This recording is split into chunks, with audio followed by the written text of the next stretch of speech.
Assalamualaikum warahmatullahi wabarakatuh. Waalaikumsalam warahmatullahi wabarakatuh. Selamat malam.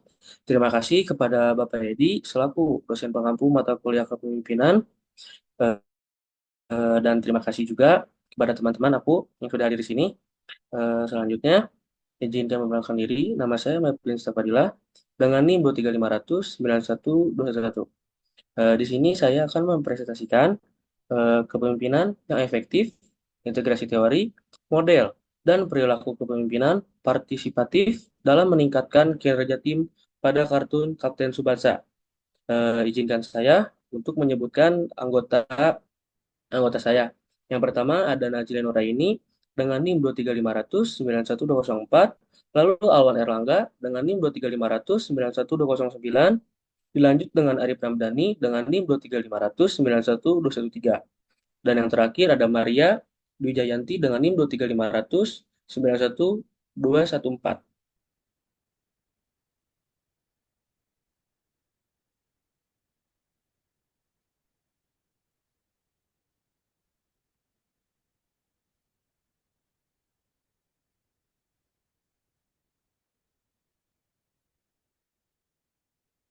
Baik, selanjutnya di sini ada teori dan model kepemimpinan.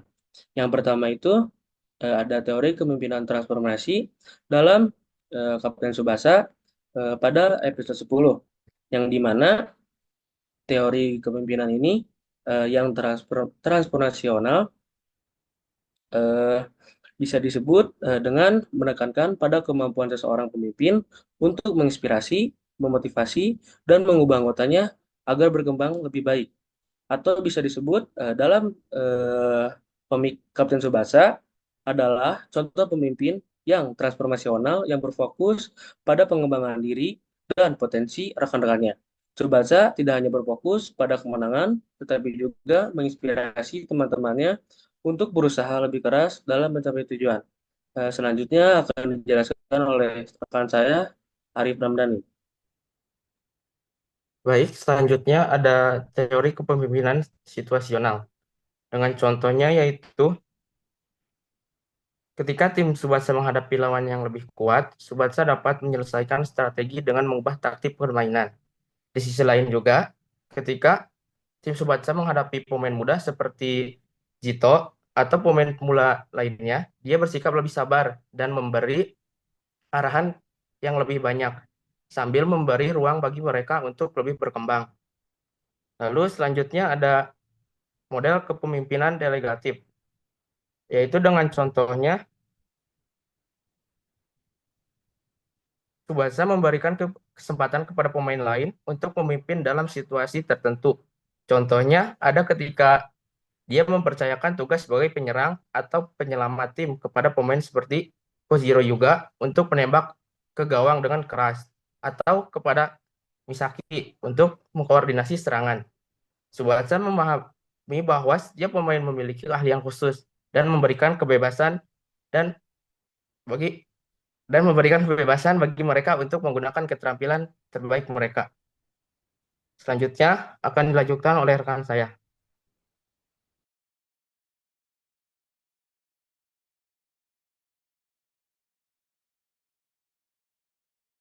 Baik, silakan selanjutnya oleh Maria.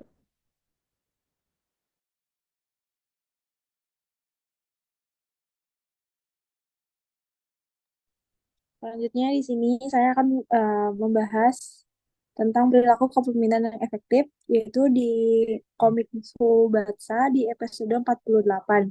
Yang pertama itu ada memberikan eh, teladan, yang dimana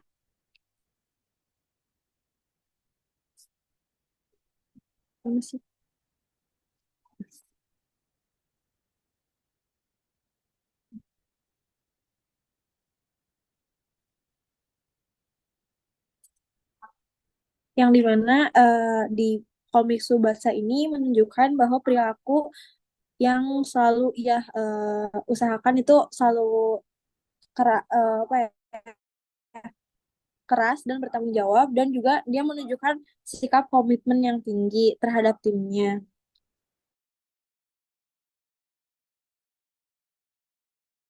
ia bekerja sama keras untuk mencapai tujuannya. Di dalam komik Subatsa episode 48 ini, Subatsa itu menunjukkan semangat juang yang tinggi bahkan ketika ia menghadapi situasi sulit. Dalam pertandingan yang menegangkan, itu tuh ia seringkali mengambil inisiatif untuk memimpin serangan atau pertahanan meskipun ia tahu bahwa beban itu sangat berat. Terus ia juga selalu berlatih dengan tekun. Jadi dia menunjukkan pada rekan-rekannya bahwa kesuksesan itu memerlukan kerja keras dan dedikasi. Terus yang kedua itu ada membina kerja sama tim. Yang dimana di komik tersebut episode 48 Subasa tuh menyadari bahwa dalam sepak bola kemenangan tidak hanya bergantung pada satu pemain aja. Jadi itu tuh bergantung pada keseluruhan tim. Oleh karena itu, ia juga mengutamakan kerjasama dan komunikasi yang baik antar timnya atau antar pemainnya. Di Kapten Subasa juga berkomunikasi dengan rekan-rekan pun sangat penting baik di lapangan maupun di luar lapangan untuk untuk merencanakan strategi permainan dan memahami peran masing-masing. Terus ia juga mengajak kayak pemain lain seperti Taro Misaki, Kojiro Hyuga, atau Go Wakabashi eh, untuk memberikan ide dan saling dukungan selama pertandingan. Terus Subatsa juga tidak menganggap dirinya sebagai salah satu yang harus bersinar, tetapi dia tuh berusaha untuk menjadikan sebagai tim satu kesatuan yang lebih kuat. Selanjutnya akan dibahas oleh rekan saya. Baik, selanjutnya ada mendorong dan memotivasi anggota tim. Salah satu perilaku kepemimpinan yang terlihat pada Subasa yaitu dia dapat memotivasi anggota timnya dan juga mendukung serta meyakinkan kepada anggota timnya agar mereka tetap semangat dan juga tidak gampang menyerah. Jika jika menghadapi kesulitan bahkan kegagalan sekalipun. Contohnya pada saat salah satu anggota timnya yang merasa cemas karena akan melawan lawan yang berat. Di situ tuh Subasa mampu untuk meyakinkan dan juga mendukung agar rekannya itu tetap percaya diri dan tetap berjuang. Selanjutnya yang keempat ada berani mengambil keputusan dalam situasi krusial. Pemimpin yang bagus tahu kapan dia akan mengambil keputusan yang tepat walaupun di dalam situasi yang krisis. Dan Subasa pun mampu mencontohkan bahwa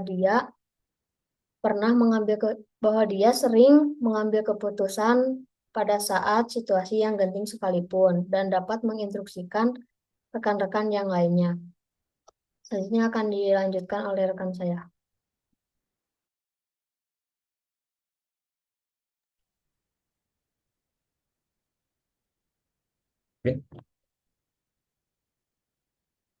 Silakan Awan Rangga.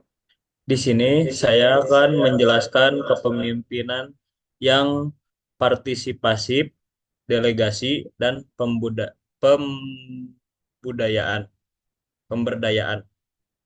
Yang pertama yaitu ada poin kepemimpinan partisipasif. Kepemimpinan partisipasif adalah gaya di mana pemimpin melibatkan tim dalam pengambilan keputusan, memberi ruang untuk masukan, dan mempertimbangkan pandangan orang lain.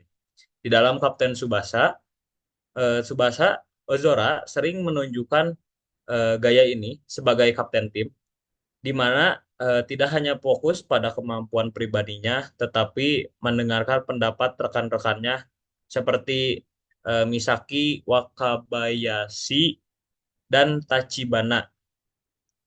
Ia mengerti bahwa kekuatan tim terletak pada sinergi, bukan hanya kemampuan individu. Yang kedua yaitu delegasi. Delegasi adalah keterampilan di mana pemimpin memberikan tanggung jawab tertentu kepada anggota tim, sehingga semua orang memiliki peran yang jelas dan dapat memaksimalkan keahlian masing-masing. Subasa juga memahami bahwa sebagai kapten, ia tidak bisa melakukan segalanya sendiri. Ia mendelegasikan dan posisi mendelegasikan tugas kepada para pemain berdasarkan kemampuan dan posisi mereka, memberi kepercayaan penuh pada setiap pemain. Poin yang ketiga yaitu pemberdayaan. Dalam Kapten Tsubasa sering memberikan dorongan semangat kepada anggota timnya, membantu mereka merasa mampu menghadapi lawan yang lebih kuat. Terima kasih.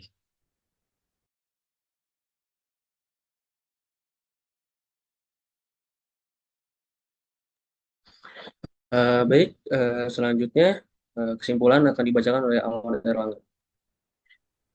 Di sini saya akan menjelaskan atau menyebutkan kesimpulan dari materi kali ini. Tsubasa Ojora dalam Kapten Tsubasa adalah contoh pemimpin yang efektif yang menggabungkan berbagai gaya kepemimpinan termasuk transformasional, partisipasif, dan situasional. Ia tidak hanya fokus pada kemenangan, tetapi ia juga memberdayakan timnya, memotivasi dan mengembangkan potensi anggota tim. Kepemimpinannya yang sangat inspiratif, relevan untuk diterapkan baik dalam olahraga maupun konteks profesional.